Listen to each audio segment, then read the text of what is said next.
Vous préférez travailler de jour ou de nuit? Autrement dit, c'est quoi le shift que vous aimez le plus? Non, je veux dire le chiffre. Non, le quart de travail. Voyons, comment on appelle ça déjà?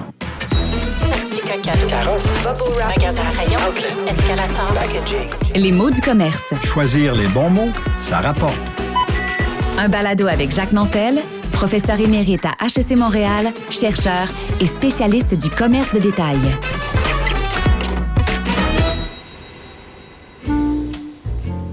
Alors, shift, chiffre ou quart de travail? À votre avis? Ben oui, en français, on dit un quart de travail. Shift, c'est de l'anglais.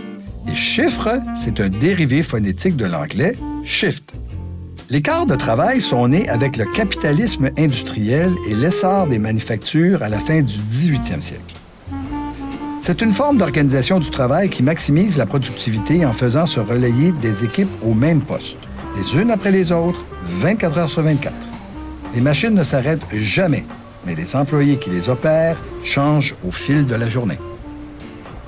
Au 19e siècle, âge d'or de l'industrialisation, les quarts de travail duraient entre 10 et 12 heures, 6 jours sur 7. Autrement dit, les employés des manufactures travaillaient entre 60 et 80 heures par semaine. C'est dans les années 1920 que les quarts de travail de 8 heures ont vu le jour, au sud de notre frontière, dans les usines du célèbre industriel Henry Ford. Chaque journée de travail était divisée en 3 shifts de 8 heures et les employés avaient 2 jours de repos par semaine. À l'époque, ça semblait complètement fou. Mais les changements amorcés par Henry Ford n'étaient pas motivés que par le bien-être de ses employés. Ford voulait limiter les accidents, améliorer la productivité et augmenter la consommation des ménages en leur accordant du temps de loisir.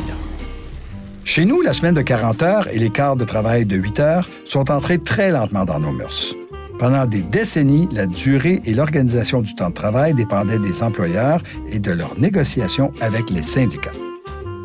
Ce n'est qu'en 2003 que la loi sur les normes du travail du Québec a fixé la semaine normale de travail à 40 heures.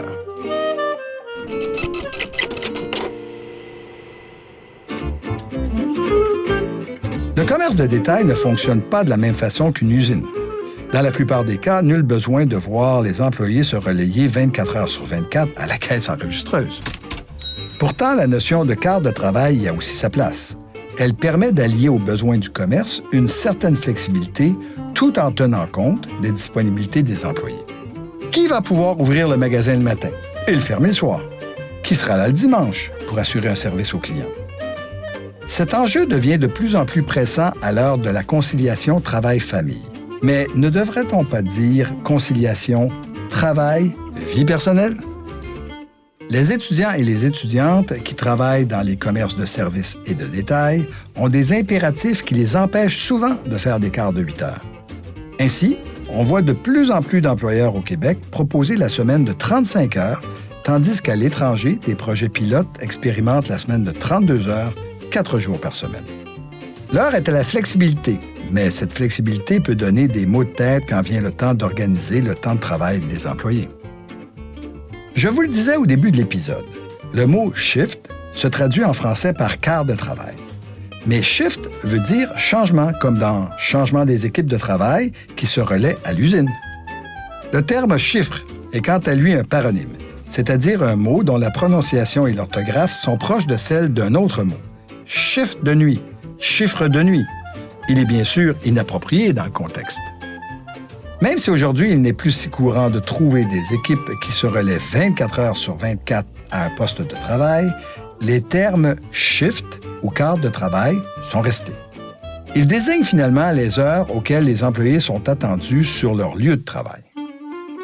Au Québec, l'organisation du temps de travail est longtemps restée à la discrétion des employeurs.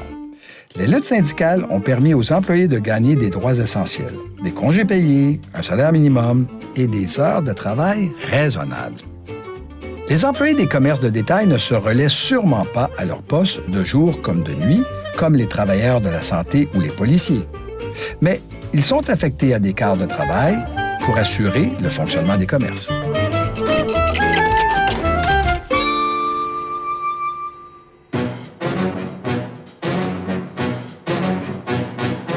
Vous rappelez-vous comment on appelle un mot qui sonne presque pareil qu'un autre?